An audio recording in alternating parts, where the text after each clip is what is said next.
হোলি খেলার জন্য তো আমি পুরো রেডি হয়ে গেছি। আজকে তো আমি অনেক ভিডিও করব, অনেক রিলস করব। আগে গালে একটু রং লাগিয়ে দিই, তারপরে কত সুন্দর সুন্দর ছবি তুলবো।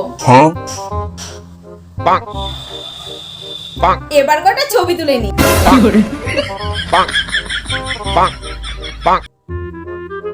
ও মা, আমি গেলাম রং খেলতে। এই মনা, তুই এই নতুন জামাটা কেন পরেছিস? মা, এখন সবাই হোলিতে সাদা নতুন ড্রেস পরেই হোলি খেলে। তাহলে আগের বারের জামাটা পর। না মা, ওটা পরে আমার আগের বার ছবি পোস্ট করা হয়ে গেছে। আচ্ছা মা, আমি গেলাম। এই রিমি, হ্যাপি হোলি। এই ওখানেই দাঁড়া, আমায় একদম রং লাগাবি না। কিন্তু কেন?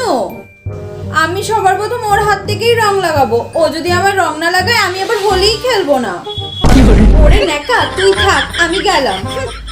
হ্যাপি হোলি সবাইকে।